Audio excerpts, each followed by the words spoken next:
Most agents price a listing by looking at what's sold. Sold comps tell you what happened. They don't tell you what a buyer is thinking right now, today, when they're deciding which homes to go look at this weekend. The agents who understand that difference are the ones whose listings don't sit on the market and just waste away. I was working with an agent. She'd been in the business about a year, had a few deals under her belt. She took a listing on her own, and about 6 weeks in, she reached out and told me that the home wasn't selling. She had no idea why. We set up a call. We did a deep dive in her entire process, how she arrived at the price, what data she used, how she presented it to the seller. She ran through the comps right, pulled every sale in the neighborhood going back 6 months, and she built a solid pricing presentation.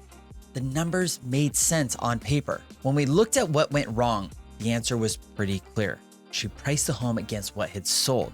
She hadn't priced it against what the buyer pool was looking at right then. And that's the gap. The comp sheet is where you start. It's not where you finish. You need 3 numbers, not 1. Sold, obviously, but you also need current listings and what's pending or also in escrow. Pending data tells us where buyers are saying yes to right then. Listing data tells you what your listing is going to be competing against. Sold data is always lagging, sometimes 60 to 90 days behind the market. Some agents build their entire pricing case off that lag, and that gap matters, especially when the market is moving in one direction or the other. Now, here's what most agents never consider.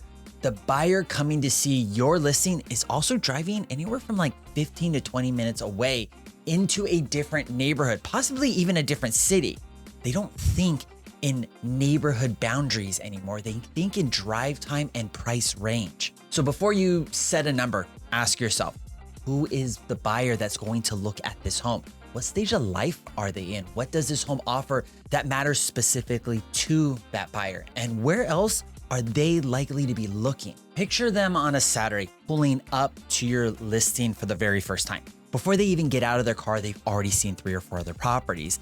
They have formed a feeling about what's worth what. They're making a comparison with your home against all the others that they've looked at so far, plus the ones that they're going to look at afterwards. Your job is to understand what they're weighing your listing against. And it's not neighborhood by neighborhood, it's buyer by buyer. When you price a home from the seller's data alone, you're answering a question the buyer isn't even asking.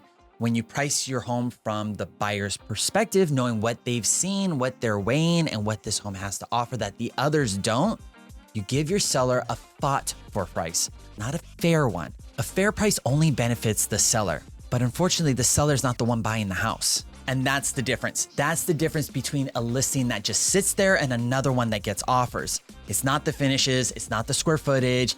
It's the understanding of what a buyer feels when they walk through the door, knowing everything else they've already seen. Now, if you're a newer agent looking for support, coaching, and direction, maybe in building your business, understanding buyers and sellers, or just trying to figure out what actually works, let's have a conversation. This is exactly the kind of thing we work together through.